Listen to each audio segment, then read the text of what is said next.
Good morning, everyone. It's December the 21st, 2023. I hope everyone's having a good morning.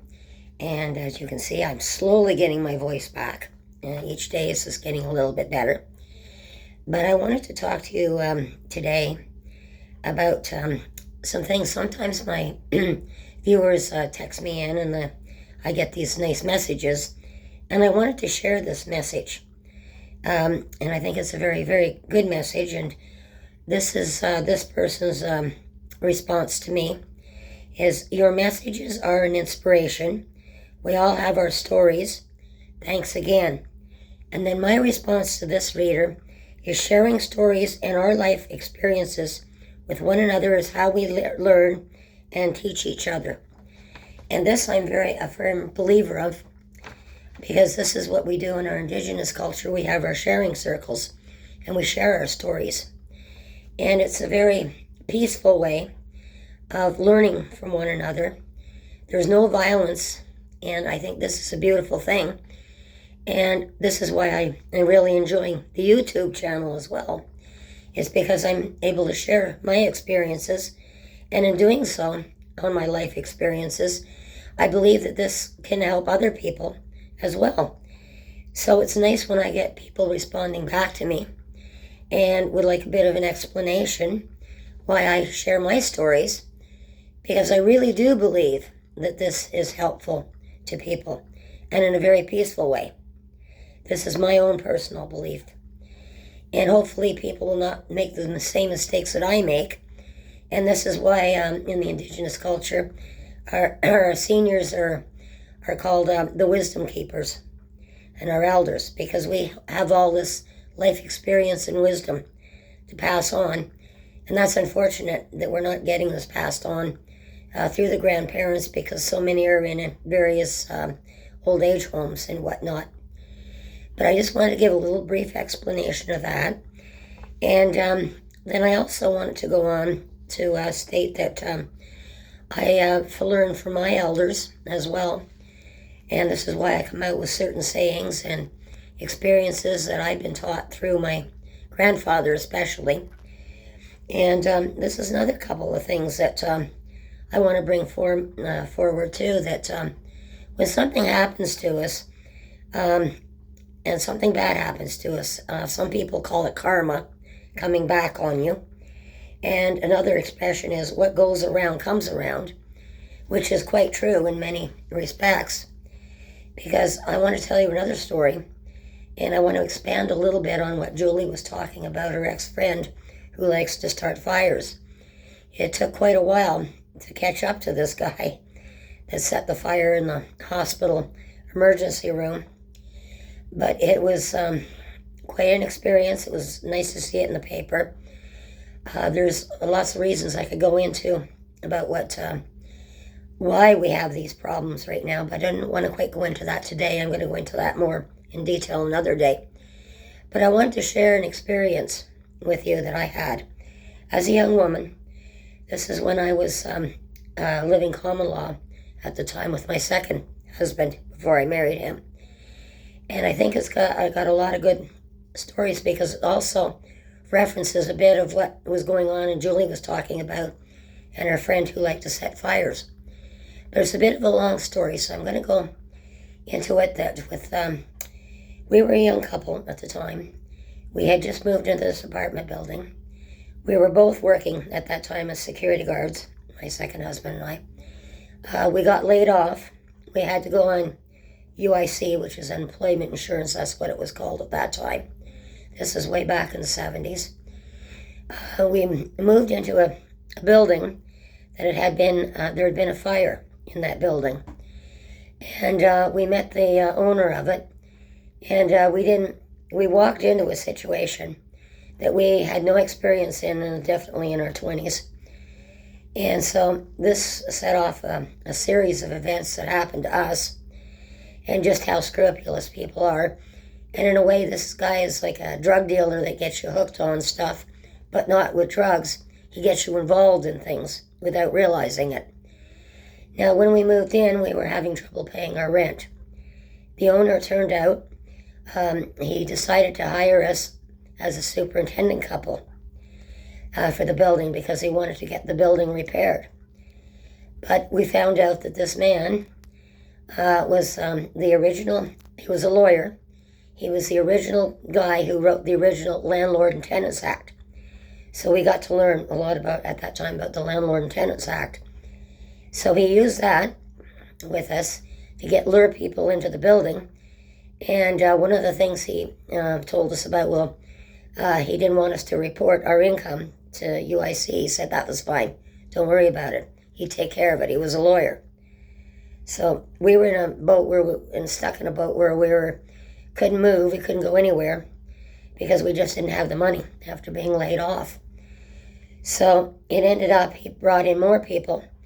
He got us, and of course my husband was going to be doing the repairs. He was going to be the foreman, supposedly, and he was a good handyman, my husband, or my future husband at that point, I should say. So he took on the job as foreman. I was interviewing and supposed to clean up the apartments and that after people moved in and out. Fine. That was all part of the job description. But then I also interviewed people, and the owner also interviewed people, and he started bringing in people who were on either welfare, ODSP, which was, of course, they were all different names at that point, and who were also on UIC. So he got them into the trap next. So he started hiring them as a crew for my husband to build this building, back up again, this apartment building. It was an old one, a very old one. We were living in what would have been the servants' quarters at the time. And the main building was where the rich people lived because they had the servants in the servants' quarters because the main building had the old dumbwaiters and that in this building. So just to give you a little brief idea. Now this may be a longer video than what I planned. But so we started building this building. He paid us on the side. And so it was never reclaimed, but we were too scared of this guy because he was this big company from Montreal. And we found out later, I'm not going to mention the name, but it was also, this company was also, how do you put it, part of the Montreal Mafia, because when you look at the even modern day kickbacks, that's, I guess, the only way you could put it. And he was also a preacher. He was actually a licensed minister as well. So he got us involved in the scam.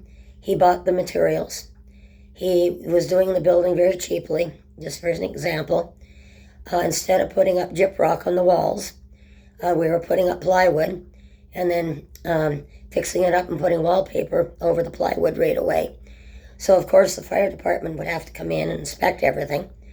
We had to hide everything that we were doing under his orders, and we were scared. We didn't know which way to turn or how to get out of this one. It was quite severe because there were so many threats against us that he'd squeal to IC that we weren't claiming it. And this scared all of us, and we had a work crew of maybe about 5 or 6 of us that were helping, and of course I'd help clean up too a bit as they tore materials down, just clean up a bit after them, the work crew. So we got ourselves into quite a fix. Of course, before inspections, and he was so gleeful because this lawyer had something on the fire department because every time we didn't get anything done fast enough, he was able to stall the fire department. This is what he was telling us. And he was telling us about how much power this guy had, so we were scared stiff, not knowing what to do or how to get out of this one. And we just innocently got into it at the time. So it ended up we got the building repaired and done up. But we had to get out of the situation, so we finally figured out a way of doing it. Several of us got together, decided if we pooled our money, we'd rent a 3-bedroom apartment somewhere else, which we did. And then we pulled a midnight move just to get out of that situation. That's how we finally figured out how to get out of the situation. We did a year's rent, and then finally we were able to get back on our feet, and we all started going our own ways at that point. But that was the only way we could figure out how to get out of it. But in the end, again, is what I'm talking about when you talk about what goes around, comes around in karma.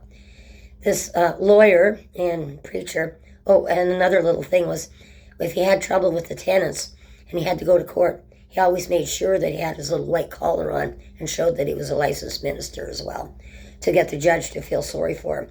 That was another one of his great little con games that he used to play as well. But we got out of it, and so with all this that was going on, and it came back on things, did eventually come back, because this particular building had escaped one fire. It was still standing. We done it up cheaply. Then it was rented out 3 or 4 years after we got out of the situation. It went on fire again. And this was really a bad fire. The building didn't survive, one. This time it came down, and of course it was built so cheaply, and it was just a firebox, literally. And there was a gentleman who was killed in that fire after we'd moved out in that particular fire. This gentleman, when you talk about, again, karma and what goes around and comes around, this gentleman, apparently in his earlier life, he was an older gentleman by this time, he had set a fire. He was an arsonist. He had set a fire that was set about a block around the corner from where he actually died in the fire. And when in that fire, 2 little twin children died.